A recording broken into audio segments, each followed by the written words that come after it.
Hi friends, welcome to Garam Masala, the magic spices of cooking. അവൽ പായസം. ഇന്ന് നമുക്ക് അവൽ പായസം തയ്യാറാക്കാം. വളരെ പെട്ടെന്ന് തയ്യാറാക്കി എടുക്കാവുന്നതാണിത്. ആദ്യം നമുക്ക് 1 ടേബിൾ സ്പൂൺ നെയ്യ് ചൂടാക്കി എടുക്കണം.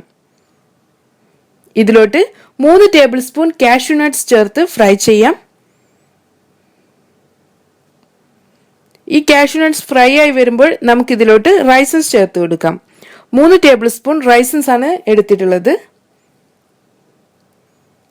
ഇത് രണ്ടും നന്നായി ഫ്രൈ ആയി വരുമ്പോൾ നമുക്കിതിനെ പാനിൽ നിന്ന് മാറ്റാം. ഇനി നമുക്ക് 1 കപ്പ് അവൽ എടുക്കണം. ഞാനിവിടെ വെളുത്ത അവലാണ് എടുത്തിട്ടുള്ളത്.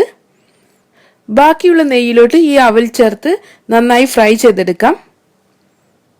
ഇത് ക്രിസ്പി ആയി വരുന്നത് വരെ ഫ്രൈ ചെയ്യണം. ഇപ്പോൾ നമ്മുടെ അവൽ നല്ല ക്രിസ്പി ആയിട്ടുണ്ട്. ഇനി നമുക്ക് ഫ്ലെയിം ഓഫ് ചെയ്യാം.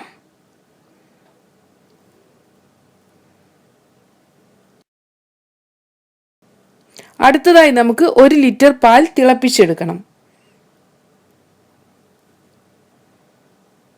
നമ്മുടെ പാൽ തിളച്ചു വരുന്നുണ്ട്.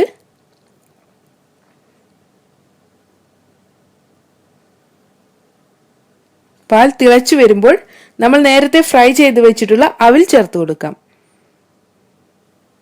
നമുക്കിതിനെ നന്നായി മിക്സ് ചെയ്യാം. ഇതിനെ 6 മുതൽ 8 മിനിറ്റ് വരെ മീഡിയം ഫ്ലെയിമിൽ വെച്ച് വേവിച്ചെടുക്കണം. നമ്മുടെ അവൽ കുക്കായി വരുന്നുണ്ട്. ഇപ്പോൾ നമ്മുടെ പായസം നല്ല തിക്കായി വന്നിട്ടുണ്ട്. ഇനി ഇതിലോട്ട് നമുക്ക് 1/4 കപ്പ് പഞ്ചസാര ചേർത്ത് കൊടുക്കാം. നമുക്കിതിനെ നന്നായി ഒന്നുകൂടെ മിക്സ് ചെയ്ത് കൊടുക്കാം. പഞ്ചസാരയ്ക്ക് പകരമായി നമുക്ക് കണ്ടൻസ്ഡ് മിൽക്കും ഉപയോഗിക്കാം.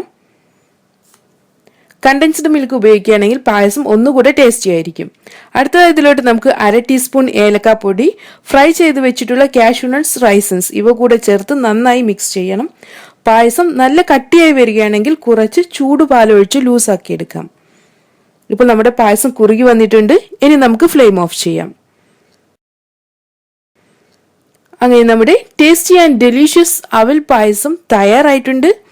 നമുക്കിത് ഫ്രൈ ചെയ്ത് വെച്ചിട്ടുള്ള കാഷ്യൂ നട്ട്സ്, റൈസൻസ് ഇവ കൊണ്ട് ഗാർണിഷ് ചെയ്യാം. അതിനുശേഷം നമുക്കിത് ചൂടോടെ തന്നെ സെർവ് ചെയ്യാം. Thank you.